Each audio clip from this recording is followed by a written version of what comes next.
sports fans, this is Robert with WTP Sports Dudes here live for another edition of the Thursday Night Forecast. We're going to be talking about the college football playoffs, first round preview and predictions. I'm here tonight with my man Mossberg of Level Up Sports 10. How you feeling, Mossberg? Feeling pretty good this evening, man. Just thankful, as I just told all the guys, man, just thankful. You know, couldn't get any better than this, and happy to see all the screens popping off this evening on a Thursday night. We also got our man FanDuel Zaya or One Take Zaya in the house with us tonight. How you feeling? One Take Zaya. Man, I told you we rebranded, man. You know what I'm saying? Hey, make sure y'all tune in soon, man. We about a week away from really launching that thing. But what's good with the gang? Man, everybody good, man. Good to see you in here, Zay, man. I know you out there working. We also got our man post-game of the post-game 86 podcast with us tonight. He dropped a bomb on us yesterday with that Notre Dame talk with his two running backs going to the NFL draft. How you feeling post-game? Mr. Brown, how you doing, sir? Shout out to the gang. How y'all doing? I see you, Dougie Fresh. What's going on, SEC? One Take, Mossberg. Let's get it. Yes, sir. Yes, sir. For sure. We also got our man SEC Sean in the house with us tonight. How you feeling? Sean? Hold on. We see how you feeling. Right when you came to me, it hit me. We doing good. I'm gonna let everybody introduce real quick. I'm ready to roll. It's great to see everybody in here. Let you get the introductions. Before we jump into the chat, I'd like to take a minute before we get rolling after you introduce everybody. I got some stuff I want to mention. All right, cool. We also got our man Doug in the house with us. How you feeling, Doug? Feeling good, guys. You guys are looking good tonight, man. Appreciate you guys. Looking forward to this weekend. We got high school football playoffs and we got this college football playoffs, man. There's nothing but good stuff right now. So it's a blessing. For sure. We also got our man T1 of City League TV joining us as well. How you feeling, T1? Man, I'm just getting over this virus, man.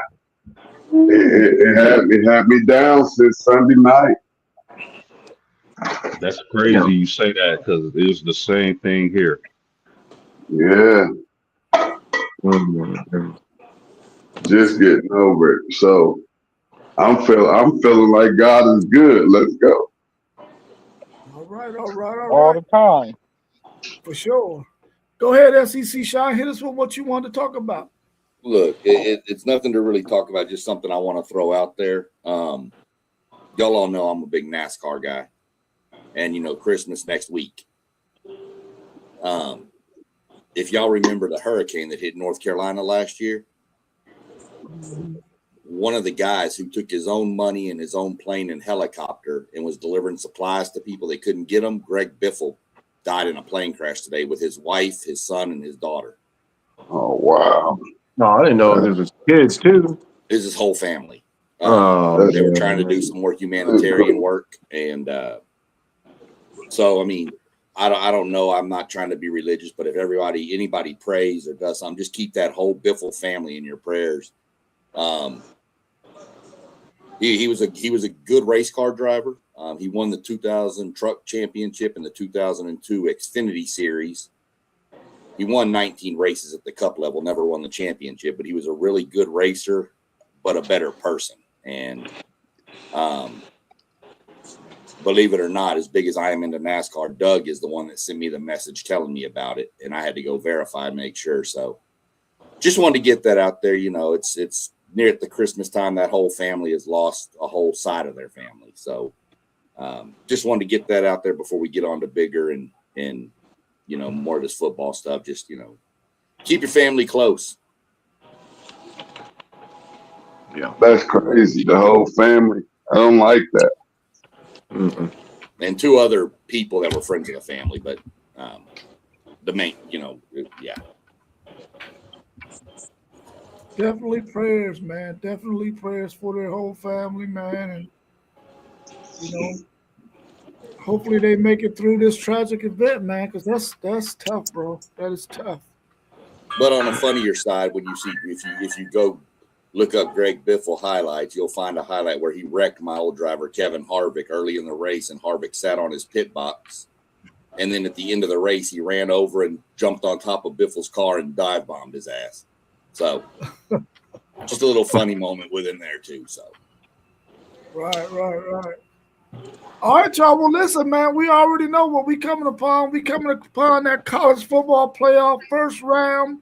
First team up, we got number 9 Alabama traveling to Norman, Oklahoma to play them Oklahoma Sooners, who was favored by 1.5.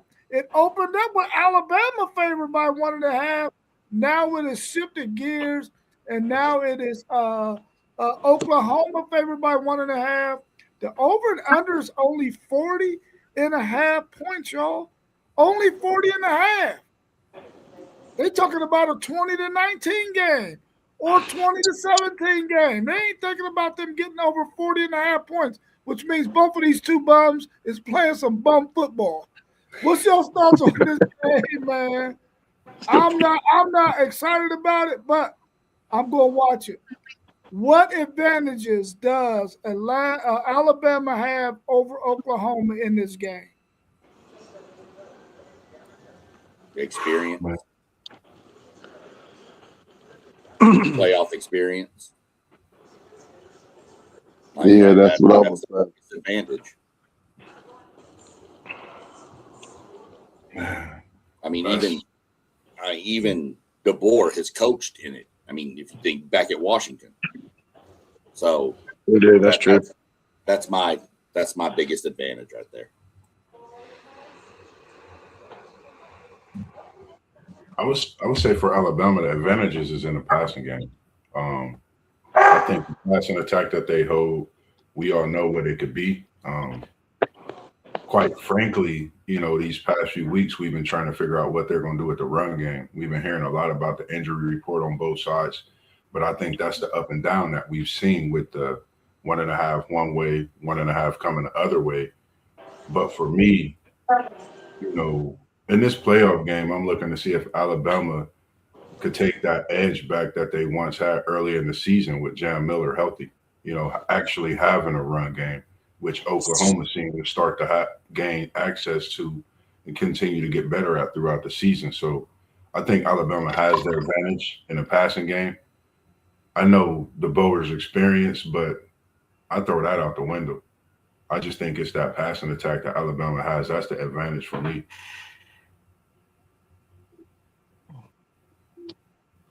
I partially agree with Moss. I would say if you looked at anything in this game, you would have to say Alabama's receiver group and their quarterback. It would be the reason why they would win this game. But I think Oklahoma's defense is going to offset all that. So if that's not the advantage I'm going to go with, I'm going to say Alabama doesn't have any advantages. I like that tape. Man, that's post game. You got any great thoughts? I know you've been looking and seeing the back and forth with this game. What's your thoughts on this one? Yeah, I'm with you, my man. I believe that if Alabama is going to have an advantage, it has to be that passing attack. For damn sure it's not the running attack, but that passing attack with those receivers and then and that quarterback, if they're able to keep a clean pocket and not have him under duress, I think Alabama can do some things in that with that passing attack. But that would be the only advantage I could see. Maybe coaching experience, as SEC Sean mentioned, but outside of that, I got all the check marks for Oklahoma. Yeah, I like Alabama. I agree with post game on the skill positions, the receivers and the quarterback. I think they got a huge advantage on there because Oklahoma offensively, man. I mean, maybe the biggest advantage for for Alabama is that Mateer just doesn't really do it. But I mean, he don't throw the ball very much, man. It's like I think he's under 200 yards for almost every game, or last like maybe 6-7 games. So I think the last time they played, I know Oklahoma won, but they scored, I think, off of 3 turnovers. So if Alabama just take care of the football, and I think they should win this game pretty, at least by a touchdown. But I don't think won't be a blowout. But so I think it's the skill positions, and I think it's Mateer. He's just not throwing the ball very well. So T1. That's why I said earlier, like I agree with SEC Sean that Alabama playoff experience and that pedigree, they need to win this game. The head coach needs to win this game. Alabama needs to win this game as a university to reestablish themselves as still one of the top teams out here. Now, they could go and lose the second game, but they have to win this game. They cannot just be one and done. So I'm saying that they're going to have to find that player that got recruited to Alabama to come up out of them and make sure that Oklahoma doesn't leave home.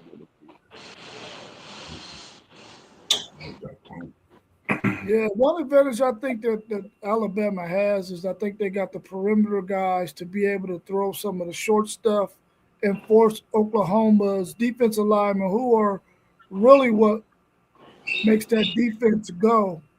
Make them guys have to start chasing some dudes sideline to sideline, man. Get them guys tired out and go ahead and take advantage of the run game after that point. After you done made those defensive linemen, have to chase that ball on the perimeter. I think that's an advantage that they can take advantage of. And just don't turn the football over, and I think you beat Oklahoma pretty easily, because I don't think Oklahoma offensively is going to be able to score enough points. Even though Alabama's defense isn't that great, like we've seen in the past, I don't think they need to be great in order to beat Oklahoma, because I don't think Mateer really scares them. I think that as long as they protect the football, Alabama, that is, they can win this game pretty easily. It's just real quick. It's something that Doug mentioned about the 200 passing yards with Mateer. As much as I, do vouch for him and like him, I think the crazy thing is he really haven't had no game over 200 plus yards, really, except, when it comes to a tier team, is Michigan. If he can some way find a way to get in his bag and have that type of performance exceeding the Michigan performance, along with a rushing attack, I think this Oklahoma team can come out on top. But my guess was the first team to 75 rushing yards and winning the turnover battle. Yeah. Old Texas Tech man 9144 said Oklahoma lacking offense, and OU's nickname is Choke 'em Sooners. Hey, here's a great thing too. Everybody's been off for like 2 weeks, so a lot of those injuries, like, we should have some healthy players out here playing some good, solid football. Some teams done had 3 weeks off. Had 3 weeks off. You know what I mean? So we should have some healthy players out here banging and clanging. Yeah, sure. Yeah. Do y'all think the team who runs the ball the best has the best chance to win this game? No, because if you can throw the hell out of it, you can win. Oklahoma has to run the ball. yeah. Alabama needs to try to run the ball, but Alabama could run for 60 yards in the whole game and still win. But Oklahoma has to run the ball. I agree. That's the main difference. It's not a matter of who runs better. It's one team has to and one team needs to try. I think though. But I will say this, a stat to remember. DeBoer has not beaten Venables. 0-2. That's it. I think the reason I say I think with the run game, because if Alabama had to sit back, if their run game is not clicking, if they had to sit back and pass, this pressure that Oklahoma brings, I think is different. And I think if you give them a few weeks to really lock in and look at that film from before and how Ty Simpson was, flustered and bringing all that heavy pressure, I think they must run the ball. I think it's the team that runs the ball best has the advantage in this. That's just because, Mateer's not getting 200, I don't think, when it comes to passing. And like you said, he had to have a crazy game in order to do that. So I don't think Ty can have a 300-yard passing game. It's possible. But I think that run game has to be going for him to even have 200 plus when it comes to the passing. So I think the run is a big part of this game itself. I think the defensive fronts is going to be big as well. I think this game is going to be methodical. I don't think we're going to see a lot of yards on both sides. And I think it's just going to come down to whichever quarterback make a play or two. So, and I'm curious to see at a program like OU, a team that hasn't been able to produce offense all year. Now that we're in bowl season, I wonder if they can find a guy that maybe redshirted that plays receiver that can come out here and make some plays, because we haven't seen it all year. And maybe it's on the roster and they was redshirted and it was just like, we're gonna hold you off into the playoffs or something. So that's what I'm curious to see. Yep. Yeah, I'm not sure about running the ball. Whichever team runs the ball is going to be the winner, or is going to benefit the most. I think my main concern is that Alabama offensive line going against that pass rush of Oklahoma. Now, Alabama needs to try to run the ball, as SEC Sean mentioned, to keep that defense honest. But if they can't protect Mr. Simpson and they got him flustered and making turnovers, Alabama can kiss the baby.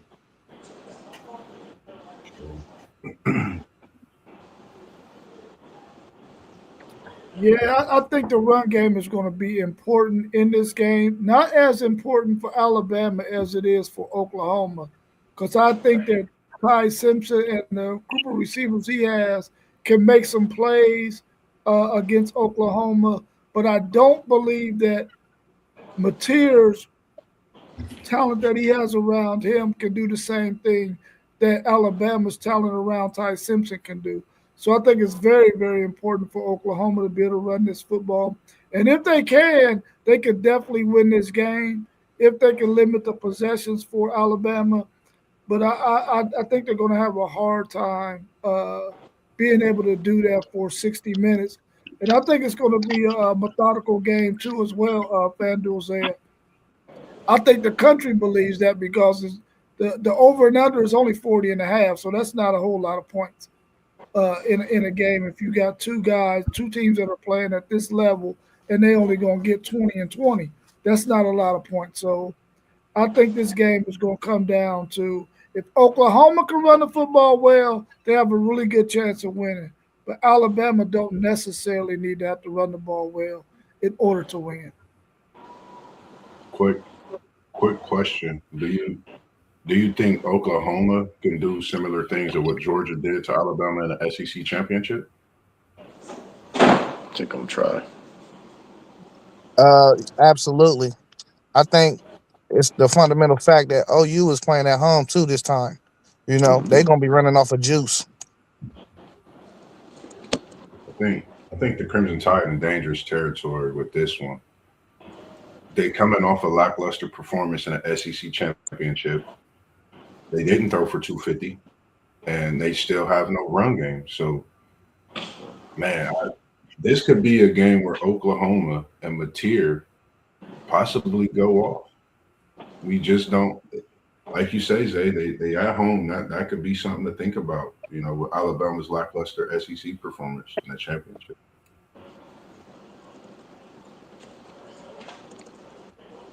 I mean, the reality is whoever wins this game gets the Ohio State Buckeyes. And you don't have any offense, and you're going to go play the Ohio State Buckeyes? Come on, man. No, this I don't team. think either one of them is in a hurry to get there. No. Winner of this gets Indiana. Oh, they get Indiana. Okay. Oh, I thought this was the 8-9 game. Don't the 8-9 game This get number 8-9, one? they get the 1 seed. Oh, yes, right. Indiana is the number 1 seed. My bad, Buckeye fans. I got y'all, Buckeye fans. I'll correct the Longhorn. Don't worry, that's normal for Aggies to correct the Longhorns. Oh, good. Oh, I good. appreciate that. I still see Ohio State as the number 1 team in the country, I guess. You do. What's your score prediction on this game? 7-5. 21-18. We're gonna get a grand slam and a 3-run homer and a grand slam and a solo shot. I'm going 17-10 OU. We're going to get a special team touchdown on this one. I'm going 17-14. 21-18. I'm going 17-14 Bama. Bama. 24-20. Got 24-20 Bama. I'll go 17-13 Bama. Yeah, I'm going 20-13 Alabama. Blitz, Bama, blitz. I'm gonna go 30-17 OU. 30 to You 6. said 30? You said 30? 30-17 OU. They at home, man. They gotta create. This is the reason though, because it's like for me, they put up 7 points in the SEC championship, Bama, and I know I've been picked them a couple times this year. But this the thing: Oklahoma's at home. If that offense could get going anyway, force some turnovers on the defensive side of the ball, it could get ugly early with Alabama trying to score some points to stay in the game. You never know with them scoring 7 neutral site SEC championship. I know they didn't save it to go to Oklahoma and try to compile some kind of big game. I don't know. I'm going 30-17, Mateer to Deer. Big playoff, and that's what they brought in the OU for. Majority of the times when we hit Moss with the come on, man, he's right. Well, with that score prediction, you'll be check your mail because John Mateer fan club is making you their number 1 person. They sure are. They sure are. Hey, man, the hype was real. The hype was real to start the season, man. I'm not sure Oklahoma people think they can score 30. Remember, I was talking about. Remember when he came to OU, me and Zay, because I think me and Zay had talked about it on the phone before we had a stream about it. I just thought that was like a big thing for Oklahoma. And they really haven't. Just think of the last time Oklahoma been this far. It's only the second season in a playoff. Oklahoma's at home for the second year of this playoff. That's big. You know, so I'm gonna say 30-17. Appreciate that too, post game. I'm gonna get this one. Tear to Deer with a couple of tutties. As far as your boy Old Tech Man down there with Mateer's hand being an issue, this is the first week he's practiced without the thumb strap on. Ooh. He's been having it on since he's had the surgery, and it's off this week. Jam Miller should be back, and there's rumors that LT Overton should be back also on the D-line for Bama. Still not 100% sold that R. Mason Thomas is coming back yet. They're still saying questionable on him from that hamstring. That injury report will change. It seems like that injury report will change tomorrow, and like that late coming to the game Saturday morning type of thing. That's just the latest update I've got. Yeah, they're gonna need R. Mason Thomas. That's for sure. He didn't play in the first game. Yeah, well, I mean, they're gonna need him. They're gonna need him. Am I the only one with OU on that? Nah, Zay took I OU. went OU with you. 17-10. Yeah, he went like half your score. Old Texas Tech man, fan, he's saying 35-26. Shootout. Alabama. He's We're looking playing for that game at the fireworks. Cotton Bowl. Hey, Appreciate you, Texas. when I look around the country though, this Oklahoma defense is a top 4 defense. Oh yeah. Yeah. Oh yeah. You Easy. you got to score. I think you got to score at least 20 for real to feel comfortable winning. That's the truth. That's the truth, Zay. That's It's the not truth. Their easy defense scoring is that gonna either. keep them in it. 21-18. What I got? Yeah. What's your thoughts on number 11, Tulane, traveling to number 6, Ole Miss, who's favored by 16.5, y'all. 16.5. The over and under is 56.5.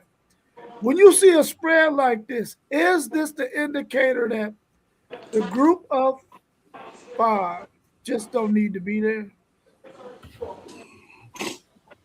Absolutely. Yeah, absolutely.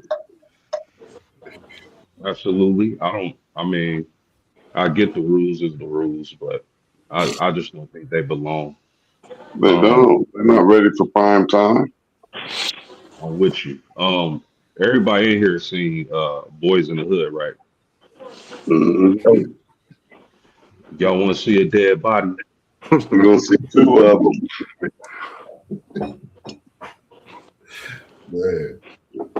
Oh man, I like that interpretation. I think for me, I'm thinking about Boise State, what they did to Oklahoma, and I'm thinking about the same Tulane team who did something special against USC.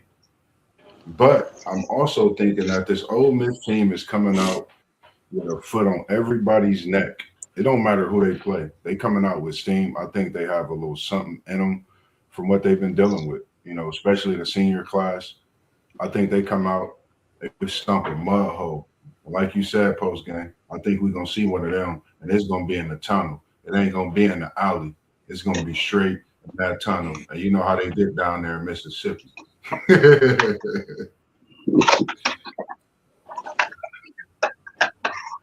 Listen, go ahead, Tom. No, you got it. You got it. Oh man, listen. I think this is the worst Power 4 school in the bracket. Ole Miss. I think Tulane got a good draw. I do not think this is the year though that we have a group of 5 team that deserves to be in the bracket. But I am one that is adamant that we need to leave them in the bracket. Um, I don't listen. I do think Ole Miss is going to be able to score the football. But I'm saying though, like we don't think Tulane gonna come out there and put up no points on them. Like who was Ole Miss defense? Who like what did we see out of their defense all year? And who did they play for us to think that Tulane ain't gonna be running off the juice that they in the playoffs and they're gonna come out there and play hard as hell? So I mean I got Ole Miss winning by a comfortable margin. I got them covering that spread, but I do think it's gonna be interesting in the first half. It's going to be somewhere 42-24 in my opinion. And I think that score is going to get a little looser though going into that fourth quarter. I think it's going to be a scratch and claw game up until that point. You got a rematch here of a game that was a 35-point victory for Ole Miss earlier. Lane Kiffin ain't there. Golding's there, whatever. We'll see how this offense works and how everything works without Lane Kiffin there. You got a team in Tulane that's got nothing to lose. Their coach is leaving. Mm-hmm. I mean, what you take that offensive playbook and you open it, and every page is available. There ain't nothing off limits in this game. Reverse passes, double passes, flea flickers. Throw it behind your back, over your head. I don't care what you do. Everything is open to this Tulane team to do whatever they want. If they get blown out, people are going to say they should have been blown out anyway. I think Tulane covers the spread. Yeah, I think Tulane covers it. I think the thing is this for me. Mississippi gotta stand on business. They can't take Tulane lightly. They can't play around with their food. They can't overlook Tulane. They got to stand on business. And if they come into that game with that mindset, I don't see it being close. But if they come into that game overlooking Tulane, Tulane can make this a ball game. Yeah, no, I agree, man. I think Tulane can definitely make this the ball game just because all what's going on over there at Ole Miss, with the coach leaving and all that other stuff. But their quarterback over there, I don't know if this is true or not, but I think he was granted a 6-year. I don't know if that's true, but he's going to hit the portal, don't you think? He's going to end up maybe wind up at LSU or something, Who? possibly. Chambliss hasn't gotten a waiver approved yet. Are you sure? He's applying for it, but nothing's been approved as far as I know. Okay. Well, if he does, you think he's going to hit the portal? Go to LSU? Because where's his head going to be at? What I'm saying here. Because I think, if he does decide he wants to leave and he plays in this game, I mean, who knows where his head's going to be? And like you said, Sean, Tulane ain't got nothing to lose, man. They got a bunch of hungry kids from Louisiana, Georgia. They got a kid from Ohio, Springfield, Ohio. A couple kids from Texas. So I give Tulane a fighting chance to at least cover the spread. I don't think they're going to win, but I think second time around playing Ole Miss, I think they might be able to at least keep it close the first half and hopefully at least cover the spread. That's what I'm thinking. He's applied for the waiver, but it hasn't been granted yet. Hasn't been granted yet? Okay.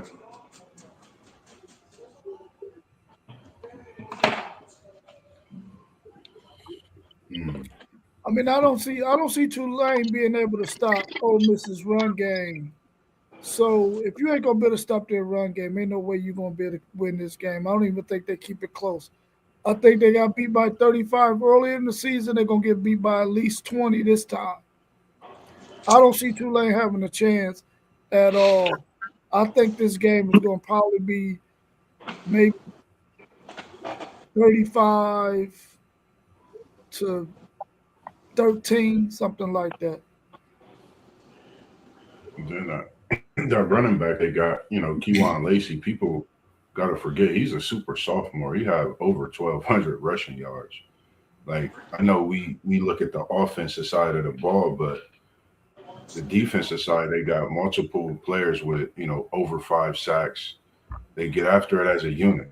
I think that's something that we're going to see in this playoff game. I haven't really got too much of a good look at them just in spurts throughout the season, but I know what they bring through the highlights I've seen. So I think we're going to see that on this play. And like I said, I think this is a dangerous team knowing with what they dealt with in this last month, preparing for the playoff, season ending, the whole nine. So they're a scary team. I mean, they definitely got some bulletin board material to get them motivated. How long they're going to be able to do that? Because who's their next opponent if they win? They get Georgia. They get Georgia.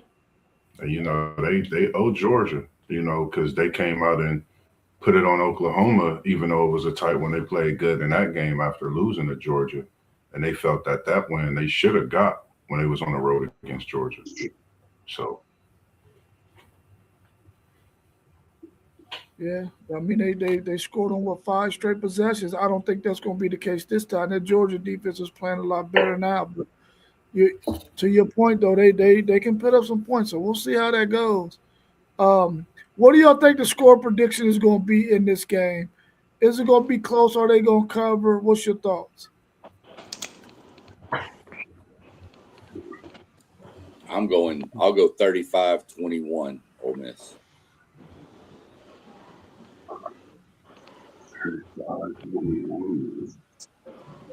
Yeah, I like the rushing attack from Mississippi with Chambliss and that running back. So I'll take it 34-10.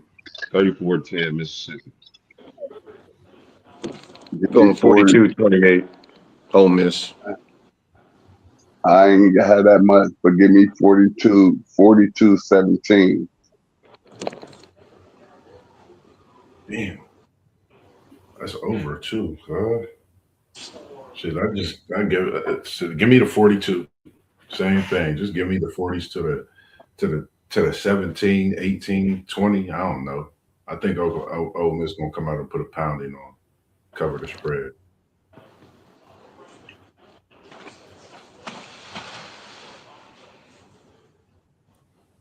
What you guys say? Yeah, I already called my score 42-24. Oh, I didn't hear you. So the next one, I was about to say the next Hold one on, we got we up. Rob got to What's give your us a score. prediction? Rob, what's your So I score? said You 30. asked for I score said predictions. 35. I said 35-13. Oh, I didn't hear that either. Man, okay, sorry. I'm too busy. I guess I need to pay more attention. I'm over here watching high school ball right now. So. Nah, you good, man. Winning. You gonna give us an update on that too? That's that Texas high Duke- school Duke- football. Duke Game winning, right? here, brother.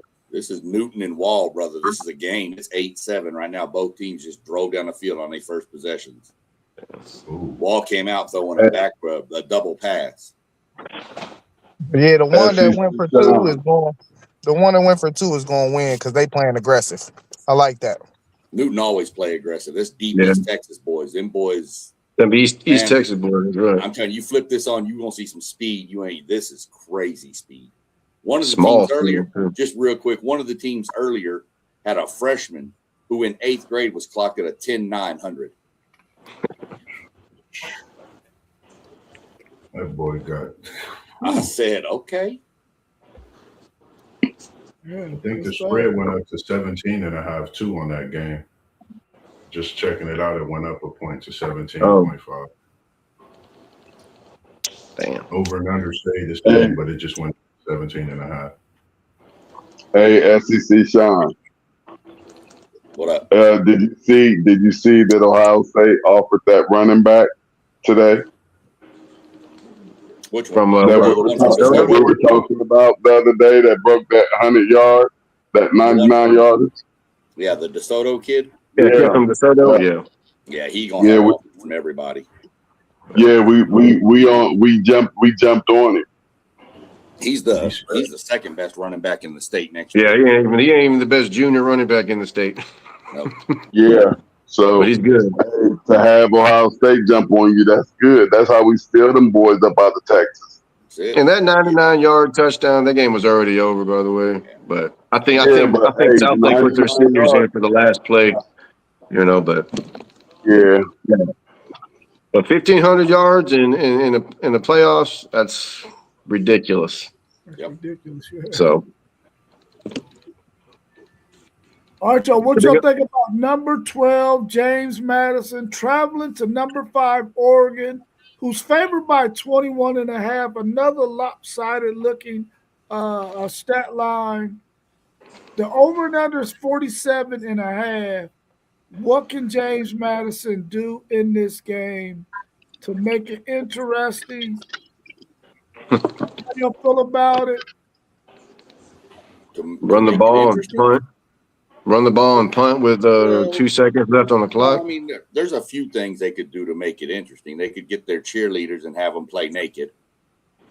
I'd watch that. Other than that, I'd fake a tire injury on the bus or something, and we can't make it to the game. Sorry. They have a really, really good defensive end. I checked them out.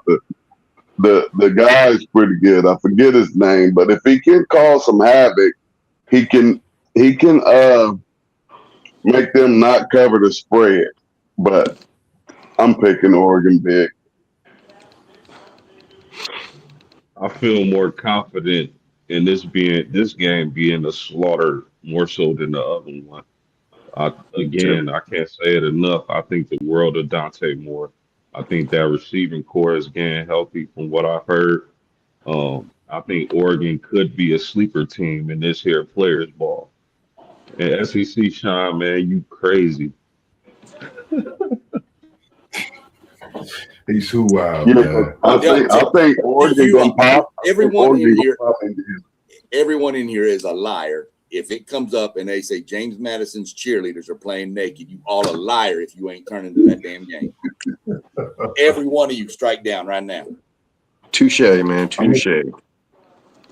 The crazy, I think the best thing for this game, for James Madison, just pack your bags, enjoy the trip, but don't, come like it's not business.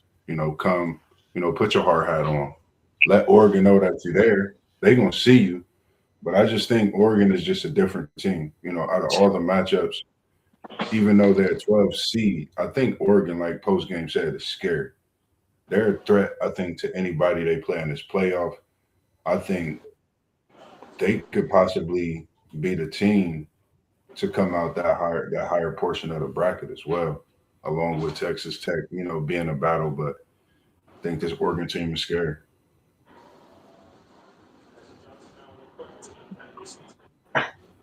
Yeah, it's no chance for James Madison. Zero.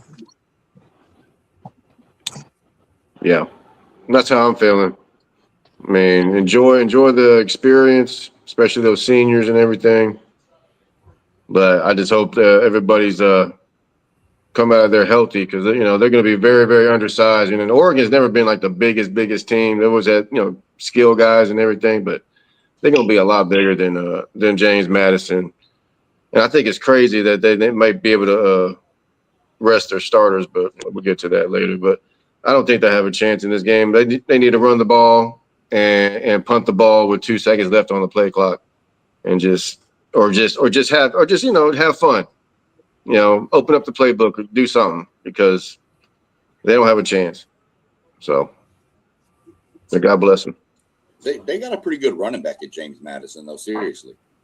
Yeah, no, they do. They do. They have some players. They're not that bad. No.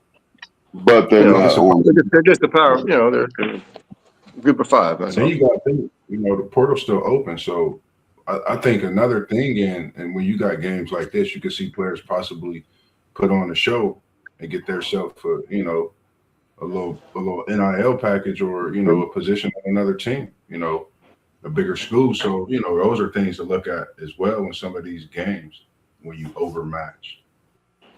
Hey, and that's what that defensive end gonna do. He gonna try to eat. He got a big audition.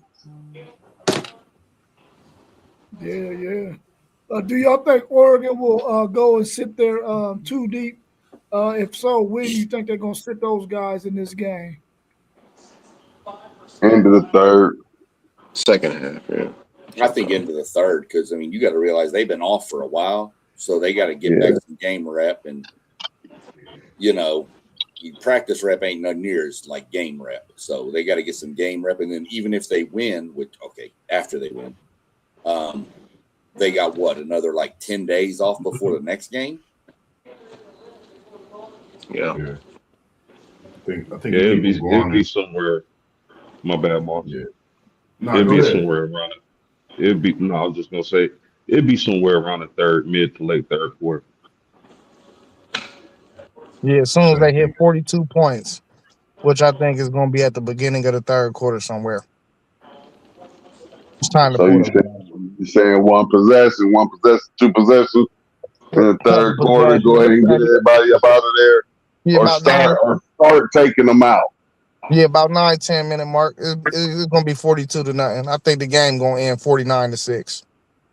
Damn. Oregon might put up 60. I think they could if they wanted to. They might, because if anybody paid attention last year, you don't play around. You go out there and try to kick ass off the rip. That's it. It's like you got to go for the throat. Yeah. Tulane is a whole different speed and they got a whole different size of a team too. Their team is not small. James Madison is small. I think Oregon run Oklahoma State off the field, and that wasn't a small football team either. That was actually a group of 4, Power 4 size school. So I can't see it. Yep, great point. Do y'all think they're going to cover the spread, Oregon, that the 21.5? They can play all their kids and they're gonna score. They're gonna Easy. cover that. Yeah, I think they're gonna double up. Yeah. Yep, Easy. cover that. They said easy. Easy money. Yeah, these Oregon and Mississippi. The one thing I'm anxious to see in these matchups is the mindset of the favored teams in these matchups. That's going to tell me a lot. Yeah. Yeah. If Ole Miss come out Well, and unpowered lose, watch out. I think Oregon's gonna come out focused, man. I think Dan Lanning's one of those coaches that this may be the hardest week of practice. You know what I mean? He's not gonna let them get unfocused and have this anything close happen. He wants to play a lot of kids, I think, in this game because you get a chance to actually rest your starters, which I think is just crazy to me in a playoff game that one team might actually have a chance to play their 2s and 3s while these other teams have to go bang heads for 4 quarters. Man, that's just weird to me. But it is what it is, man. So I hope that it turns out such that, the committee and anybody who, the NCAA, whoever, decides to say, listen, we're going to make this college football playoff about the Power Four. Then we'll give the group of 5 something else. They don't need to be here, in my opinion. I mean, if they do the 24 teams, yeah, they that's what more I'm saying. welcome. Do a Well, I mean, 2014 and make them schedule up, man. They can still get in. if they do I'm the Yeah, 24, they end up ranked in the top 24. I'm all for yeah, that. But if yeah. they ain't there, then hell, don't put them in there just because they are a group of 5 school. I ain't trying to see that, man. We about to see 2 massacres, and it's gonna make Saturday slate look like shit. Those games aren't even on. Man, listen, them games are on True Hey, TV and TBS or something like that. Come on, man. hey, Sean, tell them get them on Victory Plus, Sean. They can watch some Duncanville and North Shore or something like that. Yeah, all you got to. That's what I'm gonna be doing. I'm telling you, I'm gonna watch the A&M Miami game at noon. When that's For over, sure. I'm gonna flip over to my Victory Plus, free, by the way, and I'm gonna watch North Shore and Duncanville, and then I'm gonna watch DeSoto and CE King go at it for the last 2 state championship games. Those are the big Yes, 6A schools. Yeah. As you talking about your Aggies, we definitely about to get to them guys.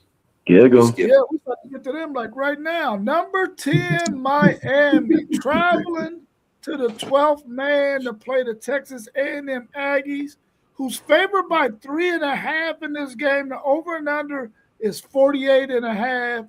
How important is that 12th man going to be for Texas A&M in this game?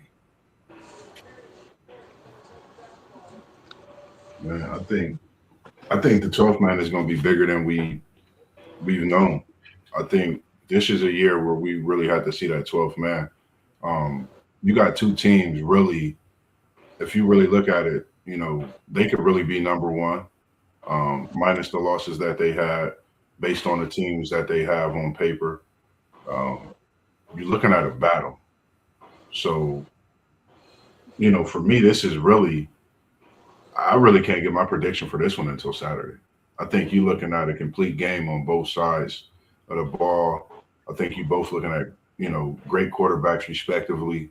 Beck, he has championship experience. Reed being the quarterback he is. They both can, throw interceptions.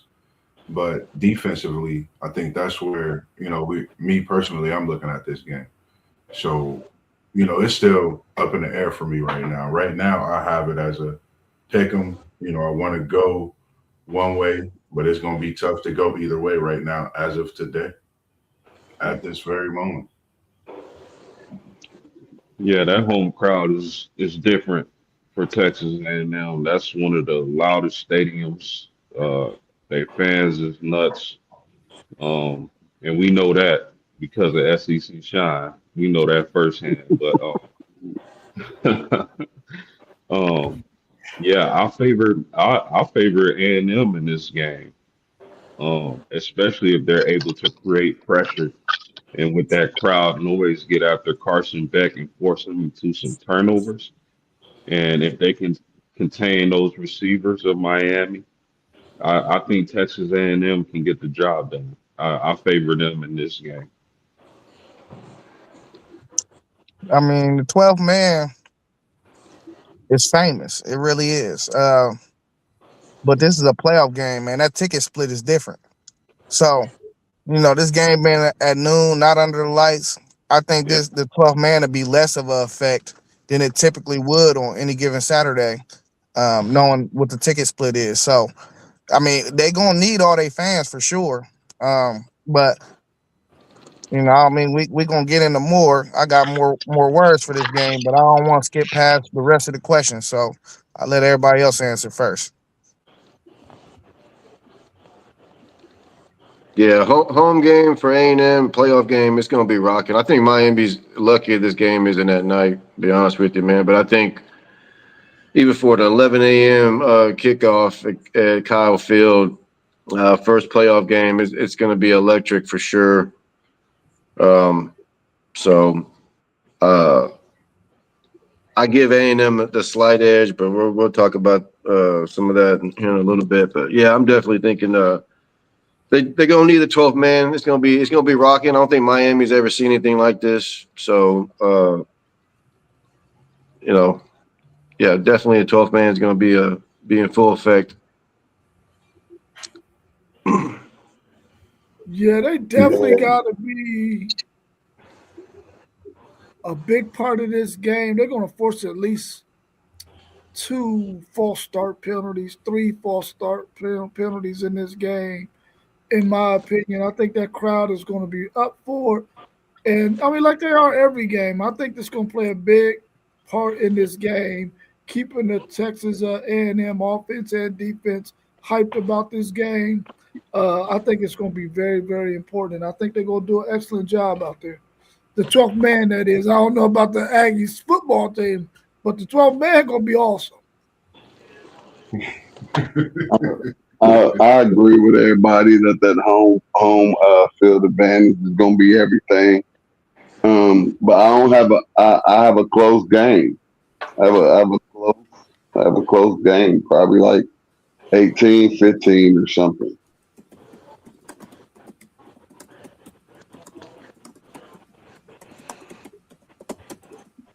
Mr. Aggie himself. How big do you think the 12th man have to be in this game for you guys? How big do you think it is? And I'm gonna take that.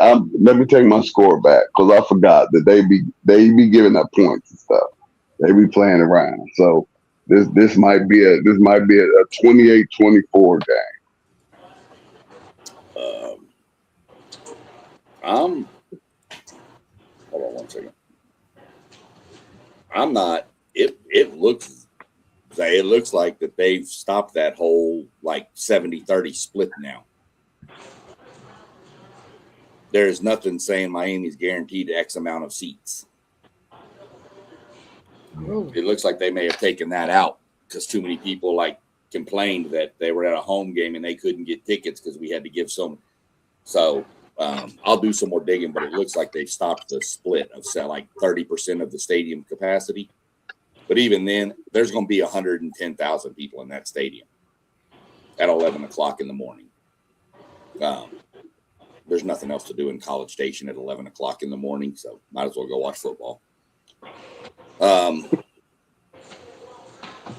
You can the 12th man's going to be loud. Miami is the 110th ranked offensive penalty team out of 130 something schools. They are they're the worst team in the playoff as far as offensive penalties. The biggest crowd they played in front of this year, I think, was 67,000. You're, not doubling that, but you're pretty close. Yeah. They haven't played in an environment like this all year. So I think it's going to have a huge effect on Miami's offensive line and communication. So that's my theory. But it's the 12th man. They're loud no matter what. Yeah. Who do y'all favorite in the trenches in this game and at the skill position? Pretty even in the trenches, I think. I think so too. I agree. Yeah. I give the Aggies the edge on the skill just because they run the ball really well. And at first I thought, the A&M would have the advantage on both sides, man. But the more I look at Miami, man, they got some good-looking players, man. Offensive line and defensive line. So I think it's an even split on the trenches. And skill position, I'll definitely give it to the Aggies because they run the ball and they got some nice guys. That Concepcion and all that. That guy scares me. So yeah, that's how I'm looking at it. I like the trenches. No, go ahead, Post. You got it. My bad, Moss. I would say it's pretty even as far as the trenches goes. And at first look, I was giving A&M the advantage at the skill positions, but I actually think they're pretty even there too. Um, but to add to that, I'm gonna say what's going to separate either team is going to be quarterback play. Yes, sir. The trenches, I'm going Miami. I think Miami's trenches is better. Not significantly, but by a nice size amount. Um, I think Blaine and Bang are going to give Marcel Reed a hard time all game. Um, but skill wise, hands down, I'm going with Concepcion and Craver. Like that's just a tough duo. That's a tough out for any secondary. Um, but once again, I don't want to skip ahead, but that's where I go. Like Miami's defense is significantly better than Texas A&M in my opinion. So I think everything is going to balance itself out. Yeah, I agree with everybody, in so many ways, especially in the trenches. I think we're looking at probably one of the best battles when it comes to the trenches. Like you said, Zay Bang and opposing, they bring so much pain. I watched what they did to my Seminoles. If they can come out and play like they played against Florida State, like I've never seen Miami play like that. Just thinking about the times I've seen them this season when they played that way. And when it comes to the skill positions, it was tough. But I had to go with Miami, and the edge was Malachi Tony. Just think, I know last year they talked about Ryan Williams and his age, him coming in, but Malachi Tony would be playing for a high school state championship right now, I'm sure. I mean, he reminds me of a Percy Harvin for Florida that they had years ago. So I think having him, having Golden, having that experienced quarterback with two championships we can't forget about, I think that's a big factor, having that in your backfield to your disposal. So I'm going with just the slightest advantage. Not that Concepcion and Craver does not bang out, and then you'll have Zach Moss back as well. I mean, have Moss back at the running position. So I think, man, this is definitely going to be pretty even. But I like Miami slightly with having Malachi Tony as that key factor.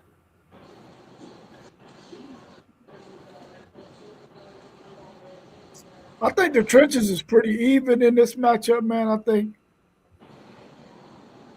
Texas A&M offensive line against Miami's defensive line is going to be a good contest, and then vice versa. I think it's going to be a good matchup between the both of them. I think they both got two really big offensive lines, which is going to be going to make for a really good contest. The bookends, though, for Miami, those two guys, I think might be a little bit better than both of Texas A&M's bookends, but you got Mike Elko scheming up some of those blitzes, man. I think that could be the equalizer to those two edge rushers that they have for Miami. So I think it's going to be a push right there. The skill positions, That Craver and that Concepcion, man, especially Yeah. Concepcion in the return game might be where they might have an advantage, man. Because Concepcion, when he get that ball on those punts, man, if you don't get him right away, he can take that sucker to the house, man. So I think that might be an advantage for them in this game. But will we, the game got to be played, so we're going to see. But I think it's pretty much even all the way across the board for both of these teams. They both got talent. They both got good offensive lines. They both got good defensive lines. But I do agree with Van Dulzea. I think that Miami has the better defense, though, overall.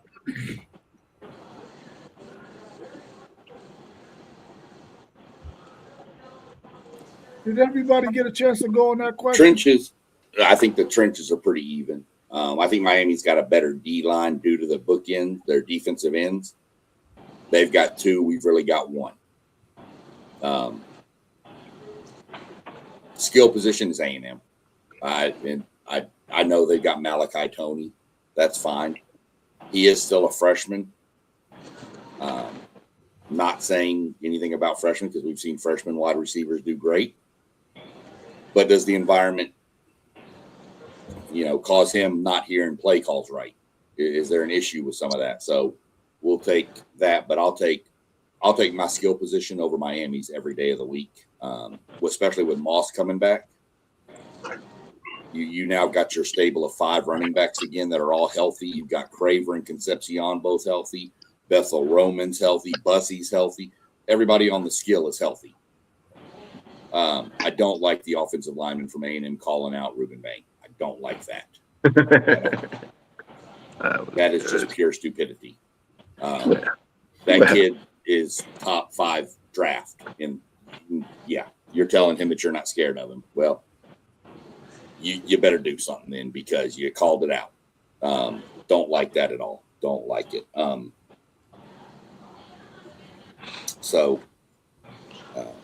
The edge in the trenches, Miami's defensive line. I think their defensive line's better than our defensive line, but I think our offensive line is better than their offensive line. So I'm calling it a push, and it's close. And then I'll take our skill positions. Because like Moss, you said, how are we going to nullify that pass rush? Run the ball.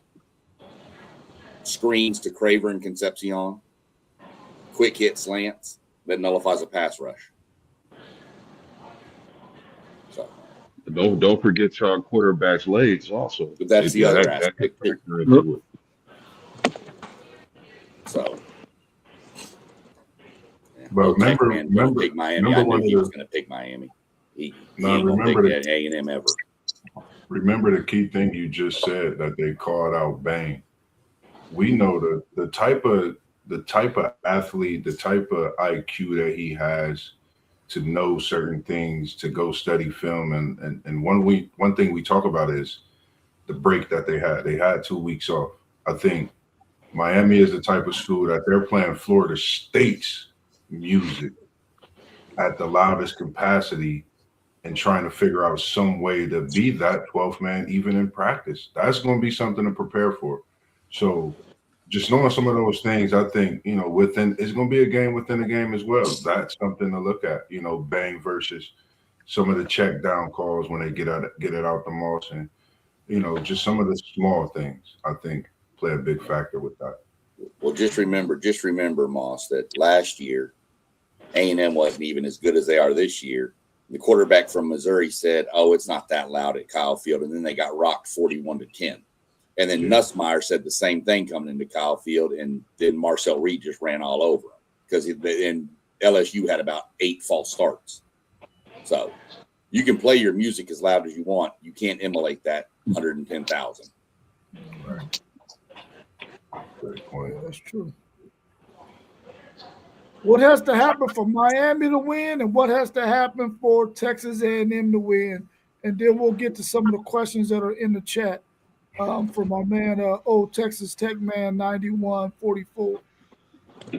Yeah, for Miami to secure a victory, I think they have to limit turnovers, limit stupid plays, self-inflicting wounds.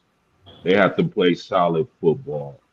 And on the road, that's going to be very difficult to do. But if they do that, they can secure a victory. For A&M, I think we talked about it, is nullifying that pass rush. SEC Shine touched on some ways they can do that. And confusing Beck to a degree, get him, uncomfortable in that pocket because we know he's a statue. If A&M is able to do that, the crowd can play a factor, then they'll win this game. Yeah, I I think. got the same keys for both teams. Mhm. Whoever turned the ball over is going to lose this game. Same keys for both teams. Yeah, I wholeheartedly agree. That's exactly what I had. Turnover battle. I think the turnover battle is key. Um, we know Beck could give it up. We know Marcel Reed could give it up. But the question is, who gives it up? Who makes those, plays for the opposing team to turn over the ball? And that's, I think that's how you sum it up with this game. You're looking at probably the most even battle in this first round. And that 12th man, I think, give it, an edge towards Texas A&M because we know how it could be. But I think you're looking at top to bottom on paper, these two teams can compete in the national championship, of course. But I think the turnover battle, like you said, Zay, man, that's it. That's exactly where it's at. Yeah. No, I agree 100%. It's going to come down to quarterback play. And I think, honestly, when it comes to pressure, I think Marcel will probably make more plays at the end of the day. Uh, his stats may not be great, but at the end of the day, I think he'll make the plays with his feet and get around. The offensive line, I mean, I think they got like 6 or 7 returning starters, so hopefully they can run the ball, help them out a little bit. And I think they're going to try to run the ball a lot. And I think eventually, I think they're going to get to Carson Beck. If they can get Carson Beck to turn the ball over, and Marcel Reed can make some plays with his legs. I think that's what they need to do to win. I think it's going to come down to quarterback play. So we'll see.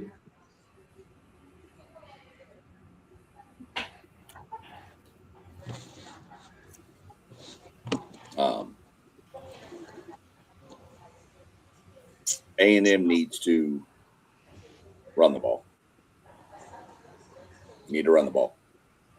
If A&M runs for 150 yards in this game, they'll win. Doesn't matter. I mean, who does it or how. Just as a team, 150 yards rushing and A&M will win this game. Move Reed, move the pocket, get him outside. Roll him out, sprint him out. Use the tight ends. Just 7 yards to a tight end, 7 yards to a tight end, 7 yards to a tight end. That pass rush is going to back down a little bit.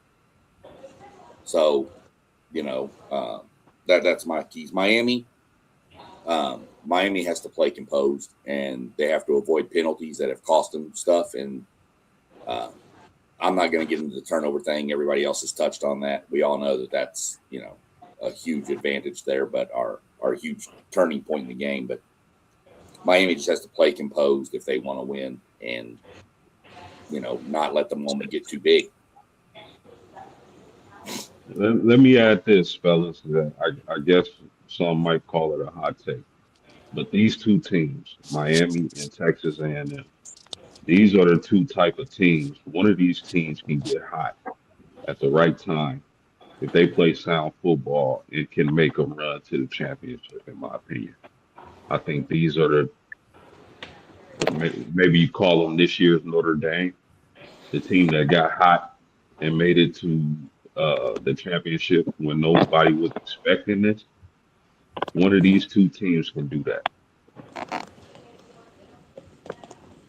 Just think, in the last month or so, and you give Beck a little time as a senior to look at some film. He's only thrown one interception in the last month to 11 touchdowns.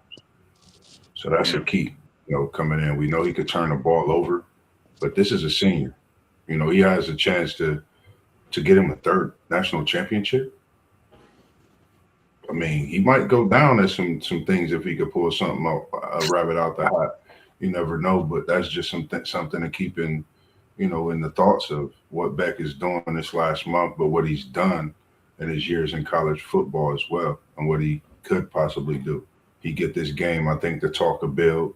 Even though we know what that next opponent can be, but why not talk about it now? Yeah, for Miami, I really think that they got to be able to keep Carson Beck's pocket clean so that he can have time to throw the football and survey the field and get the ball in the hands of his playmakers. And I think they really need to have a series of plays where they make sure they get the ball in Malachi Tony's hands as much as possible. Let that young man go out there and cook because Texas A&M they can give up some points, man. So I think that they can take advantage of some things with Texas A&M's defense.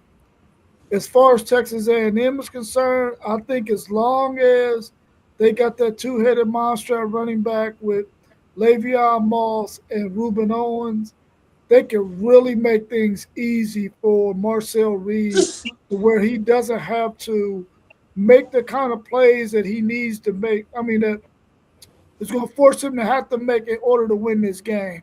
I think if they can stick to that run game with those two guys, he can find Craver, he can find Concepcion, he can find those other wide receivers, man, to really make this game relatively easy for Texas A&M. And I think that's probably what they're going to do.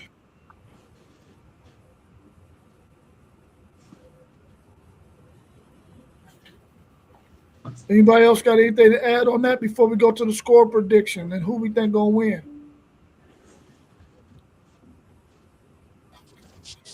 All right, so what's your score prediction in this game and who's your winner? I think the fact that Texas A&M is at home, we know that stadium gets crazy. Um, they had a lot of time off. They've been working on some things. Uh, I think I think I gotta get an advantage to A&M. I think they're gonna win this game. I'm gonna call the score 27-20. And the Aggies get the job done. I'm in agreement. I'm gonna call the score 30-23 with the Aggies 12th man playing a big part in a wide left. And I don't know if he family, but he got that last name Moss, Le'Veon. He gonna get a couple yards on that last drive as Marcel take him down the field for a game-winning touchdown drive late in the fourth quarter. Just my predictions, and then win. 31-24. That's my prediction. Touchdown. Late. It'd be a good game. All the way to it'd be 4 quarters. It's gonna be a great game. I think I Marcel don't Reed will know if make Dougie the Fresh plays is at the end. talking, but I can't hear anything he's saying. I said 31-24. Or is that just me? Nah, I don't know. It's just you. Turn your mic on and off real quick. I can hear him. Yeah, Oh, I can hear him. Yeah. It'll be a great game. Up until the end. Marcel Reed will make enough plays to punch it in late in the game. Aggies by a touchdown. Well, it's my only road win right here. I got 34-31 Miami. Is that really what you want to happen, though? Nah, I want Texas A&M to win so I can run through all this SEC stuff. Exactly. Imagine Texas A&M next week putting it in the air first against the Buckeyes. I can know the stream is going to be going crazy. Can't wait. Yeah, I'm going 31-27 Texas A&M. I think their run game is going to be the winning and deciding factor in this game for Texas A&M. I'm going Texas A&M, 31-27. Stop me if you've heard this before. We gonna spot Miami 30-3 at halftime. And no, never mind. You better not. If we spot, I promise you, if we spot them 30 points, I'm leaving. I'm going back to bed. Which last time I took a nap when we were down 30-3, we won. So, I'm gonna go. Doug almost hit my prediction. I have 32-24.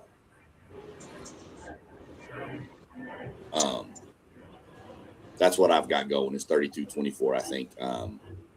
I think it's a back and forth kind of game. I think maybe A&M gets the lead, gets a stop, and then is able to, as I like to call the 4-minute offense, just run the ball, first down, just chew the clock down, and walk off the field and get ready to head to the Cotton Bowl. Damn. Okay. Well, let's get in this chat a little bit, man, and see what old Texas Tech man 9144 got for us. He says, speaking of NIL, if Sorsby doesn't go pro, he's coming to Texas Tech. How likely do y'all see Sorsby ended up at Texas Tech? And would he be the quarterback that you would really want to end up at Texas Tech out of all the guys that are out there? Morton gonna be there. He ain't gonna start over Morton. Sorry. Morton's been in that system. Wait a minute, hold up. Morton still got some more eligibility? I think he's only a junior. Might be a sophomore. Are you sure? Let me look. You keep going. That dude is old, man. That's an old dude. I think he's got another year. They letting them play 6 years out here, man. It ain't fair. Man, I think Graham Morgan was there when Sam Ellinger was at Texas. Right? It ain't fair. I'm trying to tell you. Yeah, Diego Pavia, you got everybody thinking they're going to get 20 years in college. Yeah. Man, I don't know. That's tough. I think Sorsby. I can't remember. I had predicted some of the quarterback carousel in the group chat. I don't know. That's a good thought. Knowing his leadership and the way they passing game is, they kind of sit in a spread type offense, and money talk. So that's something to think about as well. He's a senior, but I still think he's got a year left. I think he's got that super. I think he's one of the last, the super seniors with that COVID year. They're talking about his backup is going to transfer out. He might be a super. Well, he might be. I mean, he's taking the Pavia path. Good Lord, man. What is going on here?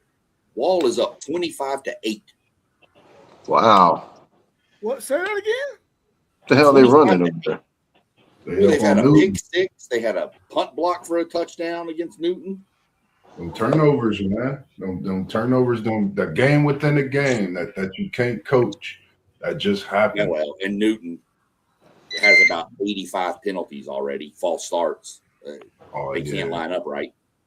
Oh, my God. They're young. Newton is very young. So. Well, Wall's undefeated, right? Yeah. They're undefeated. Yeah. Well, since his girlfriend committed on the volleyball side, I think it's only right to go there, make that. His girlfriend did commit hey, listen, there. You heard what Shaw said about them cheerleaders going out there. Hey, listen, you gotta chase the tail, bro. You gotta chase the tail. I'm tuning in just for that, Sean, just in case James Madison cheerleaders. Well, I've looked it up too. Everybody is safe. I've looked it up. They do not have male cheerleaders. Well, the thing for unless me you is, like that, I'm not saying nothing against nobody. No discrimination.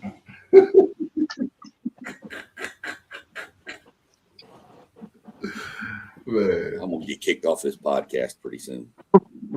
Nah, you good, man. I'm just tripping because of some of the Coach stuff K, that were we you be talking. taking the same stance that your father's taking? You're not watching no college football until next season because Notre Dame got jerked?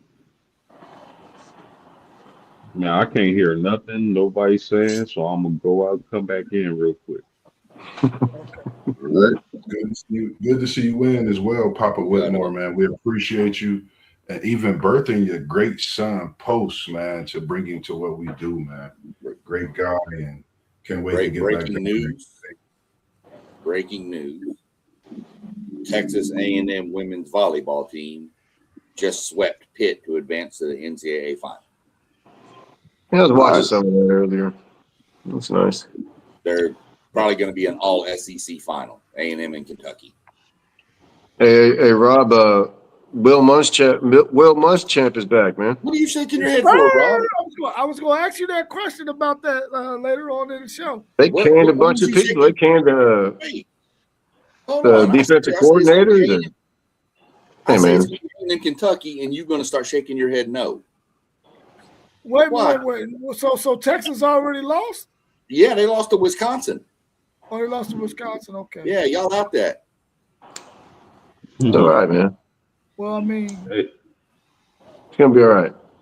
yeah. yeah, we was talking about Sorsby's girlfriend going to Texas Tech, but I mean Rayola's boyfriend played at Texas Tech, so Said that Rayola's What? boyfriend. Hey, What? Ray you got Allen's a trip, dude. You gotta admit that guy looks kind of weird, man. I don't know what the deal is with him. He just moved funny. I don't know what it is. The way he warm up, the way he does things.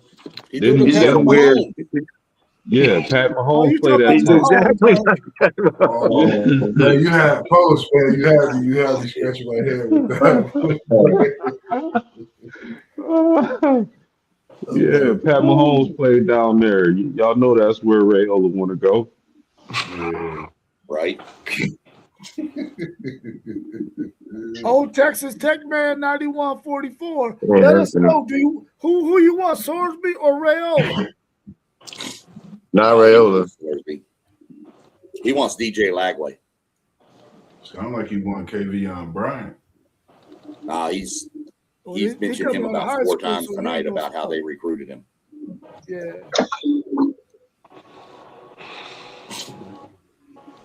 Well, I'm gonna tell y'all too tomorrow. If you want to watch a real running back, you watch that game between Carthage and whoever they're gonna smash. That running back is going to A&M. That dude's legit, man. KJ Edwards, he is a freak. Yeah. And that coach is what 10-0 in championship games. 10-0 in state championship games. Documentary on him called The Game Changer. That's unbelievable, man. 10-0. Yep. No. He's got, that's what I said on our podcast the other night. He got a ring for every finger and thumb. And if he wins this one, he's going to have to get a toe ring. He ain't going to have no more for his hands. Maybe he get a belly button state championship ring. I don't know, or a nose ring. I don't know, but he's going to do something. I guess if you win 11 of them, you can do whatever the hell you want. Yeah. Doug, I really liked PK, but I think it was time for Texas to move on from him because that bend don't break defense inside the 20s. He was just giving up way too much, man. They gave up way too many 3rd and longs in my opinion in some of them games. I think they had to part ways with him, but I think it was kind of mutual too because he wanted to get back to the West Coast. And I think with the job opening up at Oregon and at USC, maybe he's trying to see if he can get one of those 2 jobs. But I love Will Muschamp. I felt like Lincoln Riley should have called Will Muschamp a long time ago when he was available to fix that USC defense, and he never did.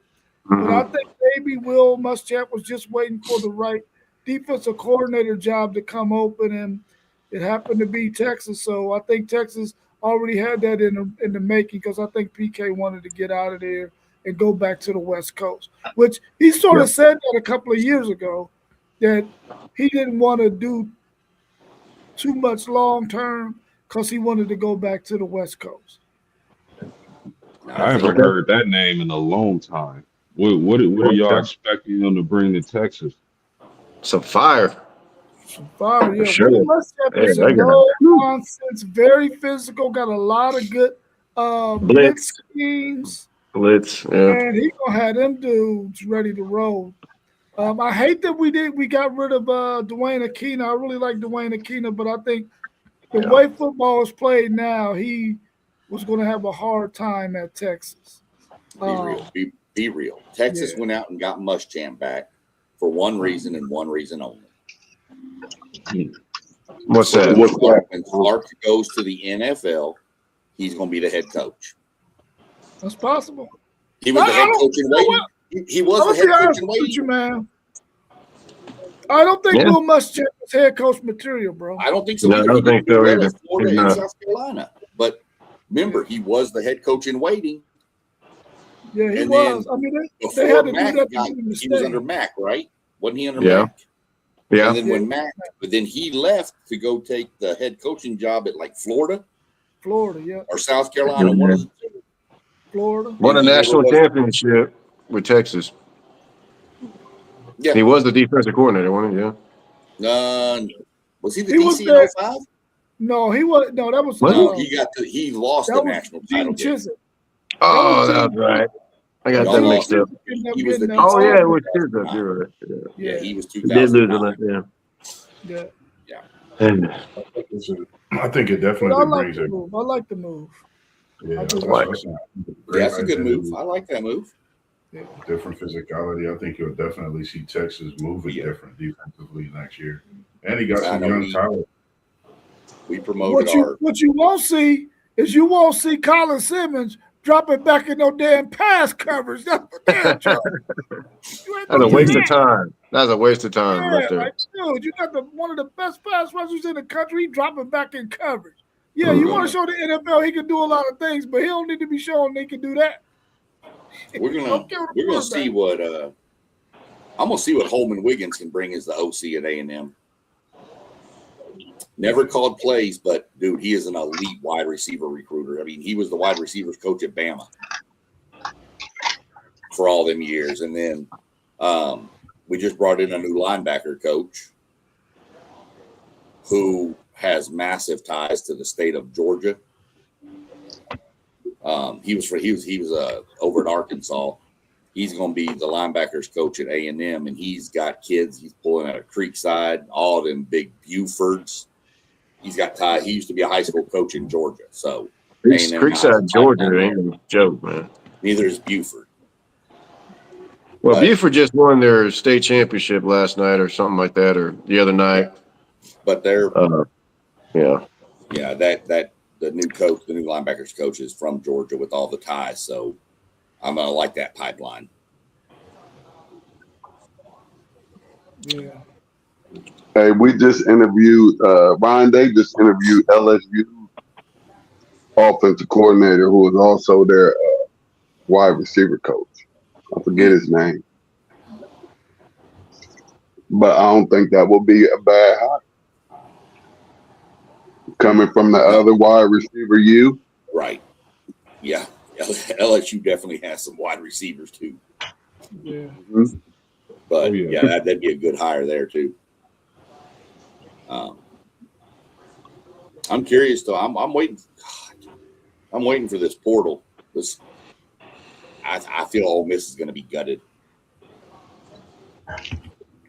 I mean, I think Ole Miss is going to look like SMU after the death penalty when they came back. It's going to be bad. Why you say that? Because I think the school going to throw them the money. Because it matters. You think they're going to go down? Okay. I think when their season's over, the running back coach from Ole Miss is going to go to LSU, and he's the one that recruited Lacey. Lacey's going to LSU. You can probably go ahead and book Chambliss if he gets an extra year of eligibility. Probably goes to LSU. I just think you're going to have a bunch of kids leave, and I think it's going to affect. I think it's going to affect Ole Miss for a couple years. Did Ole Miss hire their coach already? Did they already hire a coach? Who, Ole Miss? Who? Yeah. They promoted their DC to the head Oh, they're coach. DC. Yeah, okay. That's yeah, why well, somebody asked me the other day which coach is under the most pressure in the playoffs, and I said Pete Golding from Ole Miss. Because if let's say Ole Miss does lose to Tulane, you know how much their fan base is going to be like, whoa, whoa, whoa! What did we make the wrong hire? So do you think they hired him just to retain some of those players? I think so, and I think he may retain some defensive player, but I don't think he's going to retain much on the offensive side. Yeah. And Old Tech, man, that's probably the one thing you've said so far tonight I agree with is Michigan's going to be gutted too. You know, a name in the speaking of the transfer portal, a name that I've seen in there is a receiver from Kansas State, Jace Brown. And I watched him this year. I think somebody that get him is going to be electrified in his talent. 6'1", 160. He brings a presence, and I think just a great receiver. Just thinking about the transfer portal and watching some of these players. So I'm definitely waiting to see what else comes out in that transfer portal myself. But just a name I keep sitting and oozing, looking at it every day, like wow, So Sorensby as well. The NIL is making way so far. We see. Here, the next question is either team going to have enough people to play in the bowl game with Michigan and Texas? Yeah. A lot of guys out in Texas, man. Texas will be fine, but you're right. Why is Ethan Burke not playing? Is he getting drafted or something, or is he just not? Okay, good. Get drafted. I think Ethan Burke has some nagging injuries too that he wants to sort of like get healed up before the combine. Got him, Anthony Hill, Taffy, Muhammad, and didn't one of your wide receivers go into the portal? Moore? He's going to the NFL. No, he's going to NFL. He said he's going to go to the NFL. He was Moore's going to NFL. It was either portal or NFL. I swore I saw one of the receivers from Texas, Moore or something, was going to the portal.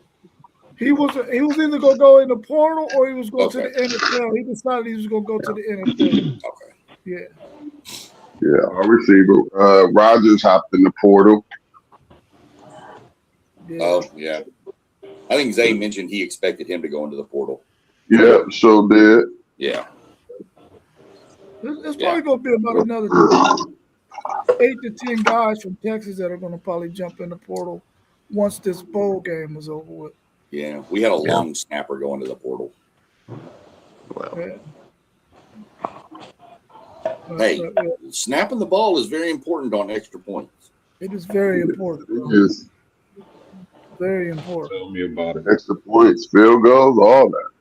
I mean, that's probably the one position in college football where the guys should have unlimited eligibility. A long snapper. That's the best you position can to stay play forever if you want to. That's the best position to play in all of football. You don't get hit. Right. All you got to do is snap the ball. But you probably deal with more pressure than a little bit. Yeah. Yeah. But I will be a long snapper in the NFL for give me minimum salary. What about a long snapper for punts, man? You get the rundown on punt. Yeah. So that's good. Run down and fake an injury so I don't get run over. But yeah, take a hamstring pull. Crack back on one of them punt returns. Probably. Hey, I've been laid out before. Bam Morris laid me out. Oh, yeah? Yeah, we played against him in high school. He went to Cooper High School. I was from Commerce. I ran a slant, and he was there, and it didn't end well for me. I was a freshman. He was a senior. It didn't end well for me. Man. Yeah, slants back in those times was brutal. Oh, yeah. Go watch the A&M TCU game from back in the day where Quentin Coriat just flexed like this on the receiver from TCU, and when he hit him, it broke both of his jaws. Ooh. And he didn't tackle him, he just flexed on him like that. That's all he did. Who did he play for? The Colts or something like that? He played for the Colts, I think. The Colts. Yeah. God, that guy was a monster. Yeah, I go watch the Ryan Clark footage, man, of when Ryan Clark used to play. Like, it's just crazy how he used to hit people, man.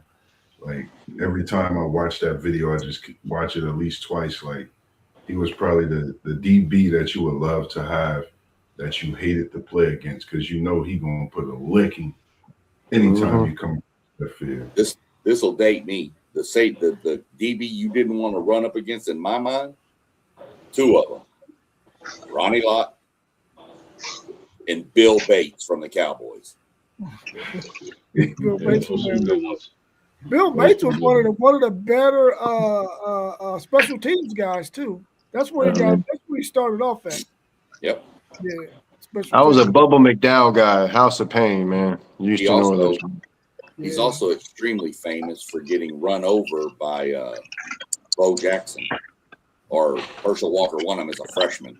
Just trucked Bill Bates when he was at Tennessee. Yeah. Hey, y'all can't mention hard-hitting physical safeties without mentioning Psycho Bob Sanders. Tatum. He said Jack Tatum. Yeah. Yeah. No, he said Jack Tatum. Yeah. Oh yeah. Oh yeah, for sure, Jack Tatum. Yeah. That's who you got to talk about. Somebody that smacking them heads off.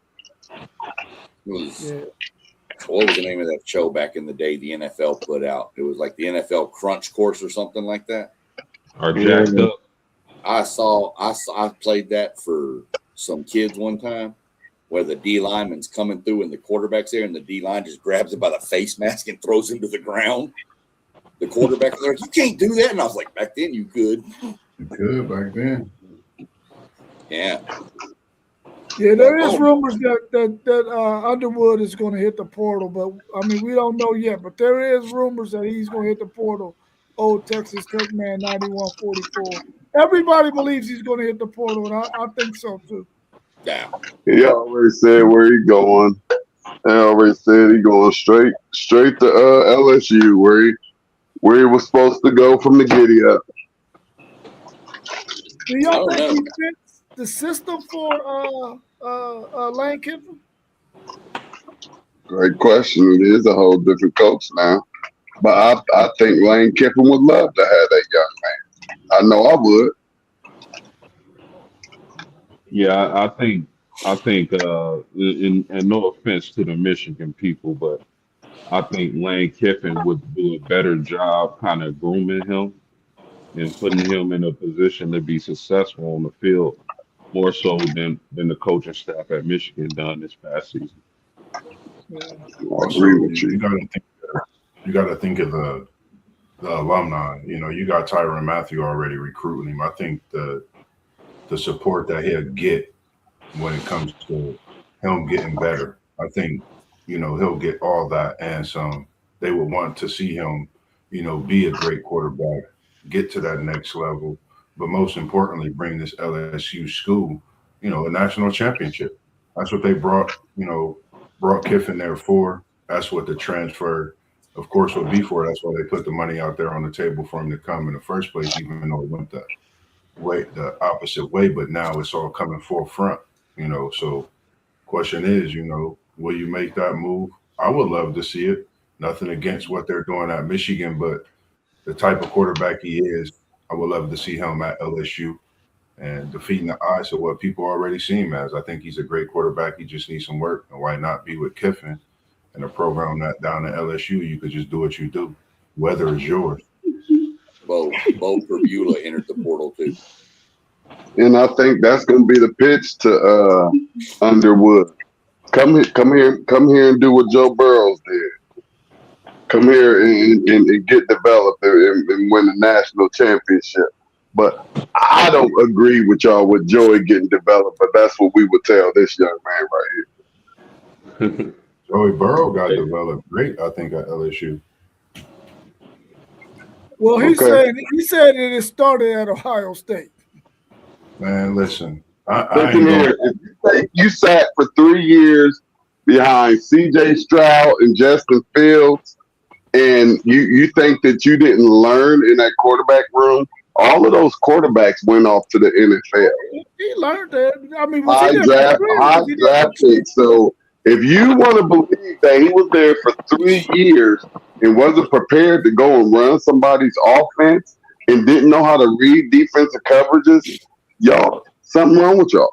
No, that's not what we're He's a saying. very intelligent quarterback. He's been ready to play since he was a freshman. He just couldn't break through. Ohio State is just that good that he didn't get put with a great coordinator at LSU. I think a year's difference showed me I think when he got with the offensive coordinator at LSU, we seen a different skill. I think everything that we seen, he was under great teachers at Ohio State as well. Yeah. I'm a big fan of Burrow, but I seen a total different Burrow once he got to LSU and played them years at LSU. You know, from me seeing him in the spring at Ohio State. I see the same Burrow right now in Cincinnati that I saw in Columbus. I saw him. Y'all didn't see. Y'all don't see our players like we see. I saw him. Spring game, and he was able to play. He was able to play any year. He could have been a starter. Any year. Everything was always neck and neck. Had to just beat him out. This isn't about spring game that year. He got dogged. He didn't get no shot. This is my point is, if you go watch Burrow his first year at LSU, he was not good. No. But then the next year, he's in a whole completely different environment. It's a completely different offense, completely different receivers.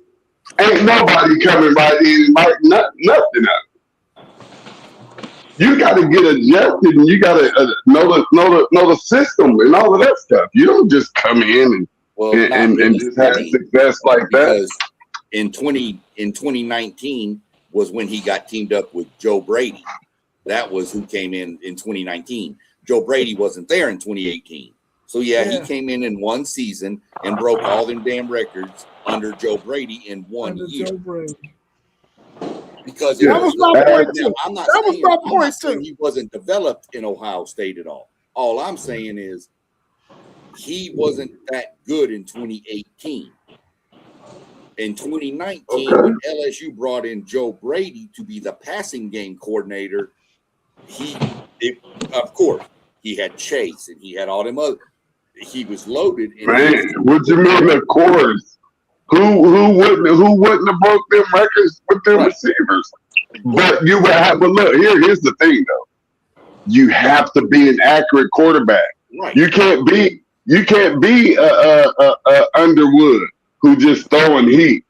Right. Joey B went down there as an accurate throwing quarterback. He didn't go down there as somebody with accuracy problems, and he got these all-world wide receivers to throw to, and the line is protecting him, and he ain't under no pressure. But that's what I'm saying. That's a straight key to success. But if you go back and watch 2018, what I'm saying is in 2018 he had the same weapons. He had the same receivers, but he couldn't do anything with it. Joe Brady came in to revamp the passing game, and all of a sudden those receivers became better.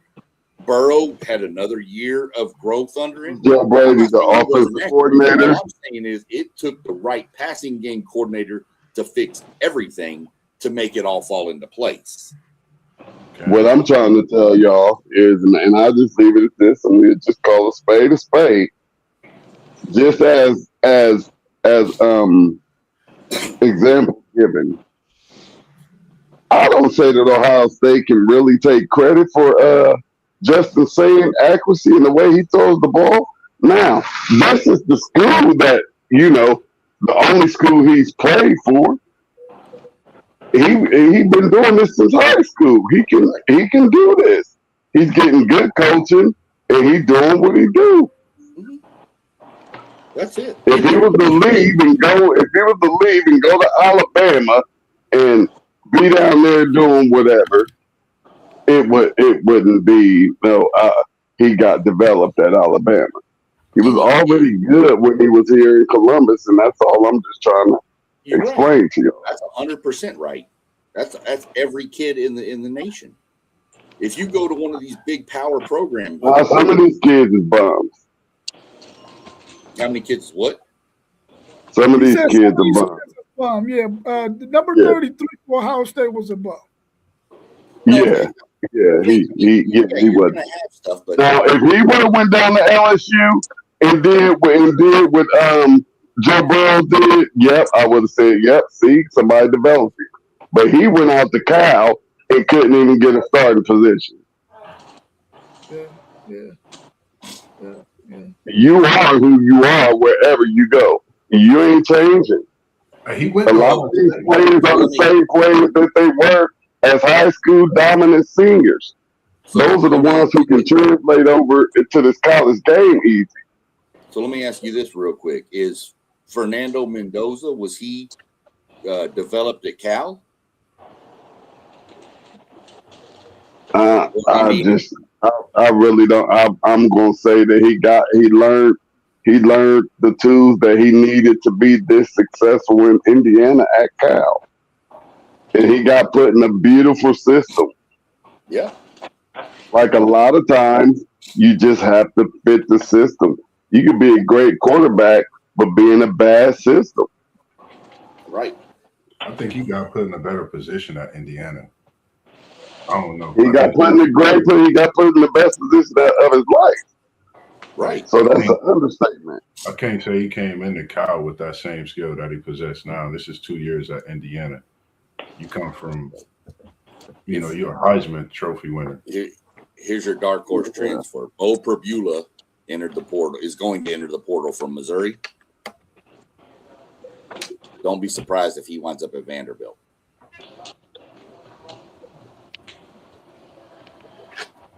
Yeah.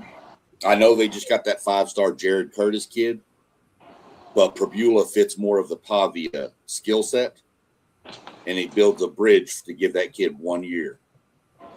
Yeah. Oh man, I like that kid they got at Vanderbilt, man. That's the top overall prospect. Yeah, he looked good. Yeah, but you don't want to throw him into the fire right away. Freshmen starting in the SEC do not end well normally.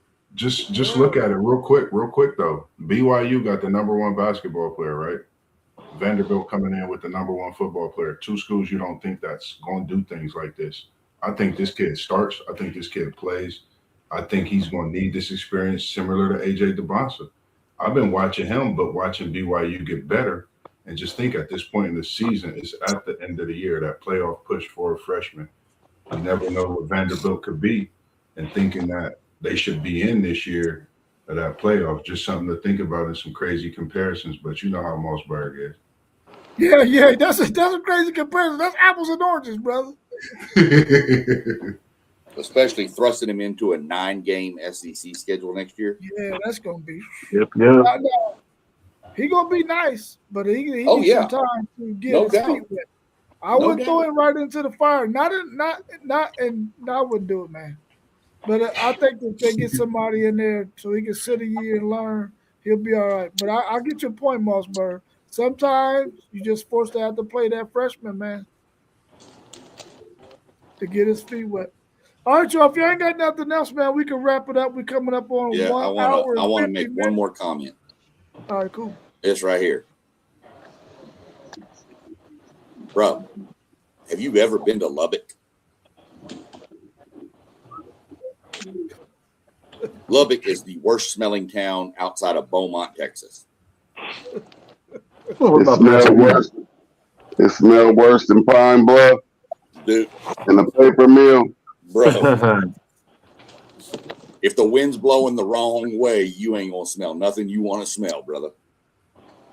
Yeah. There's a lot of timber up there in Pine Bluff. That's for sure. Yeah. Smell like Frank Road. Yep. So, man, it's rough, dog. That ain't good. I'm gonna go finish watching. Like you say, the wind blow the wrong way. Yeah. It's a rough. If y'all haven't, man, just go make sure y'all check out the conversation with Mossberg I had yesterday with Gage Brown. One of the best ones yet, man. It was just a great overall conversation interview, and we're gonna be doing some things together as well, and bringing him to introduce him to everyone also in the coming months. Once this weather break as well. Make sure y'all tap in to City League TV, man. Tomorrow, Friday, we don't give y'all no no whereabouts of where we're gonna be till we post it up on It's already ready for tomorrow. We got a big one at Walnut Ridge and Afrocentric. We got another one on the north side up at with Northland and Linden. That will be a great one to cover, but I know I'll be at Walnut Ridge and Afrocentric. Man, if we get somebody at that Northland and Linden, that we might be able to do some things, because that's the north side bang. What you say, Moss? That's the one I'm gonna try to get myself, was that Northland, that Linden. I've been talking to quite a few people. Northland is a school that I've been communicating with a lot. Linden as well. I need to communicate with more, but I'm gonna definitely try to be there tomorrow for that one, and I believe it is at Linden. Outside of that, man, it's just I think I want to say it's at Northland. okay. I'll let you know. Y'all enjoyed it. It's good coverage for them youth. I'm gonna be locked in. Gotta watch that football tomorrow night. Oh yeah. Got one of my good buddies I used to work with down in Texas. He's a ref now, and he's actually reffing the Frisco Lone Star game. The night game tomorrow night, so I'm gonna watch that. I ain't gonna jump on Saturday morning. I'm gonna be getting ready for the game. So Yeah, I don't think I'm gonna be there Saturday either. I gotta work, man. but we're gonna Saturday and Sunday. Not the Friday after Christmas, not the 26th, but the following Friday, the first part of what is that, the second or something of the New Year. Yeah. That first Friday in January, I'm gonna be running the next episode of our NASCAR series, and I'm gonna start breaking down more of the app on that podcast.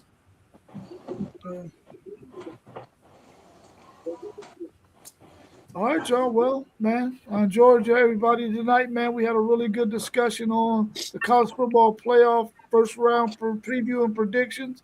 Y'all have a good rest of y'all's evening, man, and hopefully we'll see everybody again on Saturday morning, those that can make it, and then again on Sunday morning, and we'll be back on Tuesday and Thursday as normal, and we'll sprinkle in something on Monday and Wednesday, depending on what's going on in the sports world.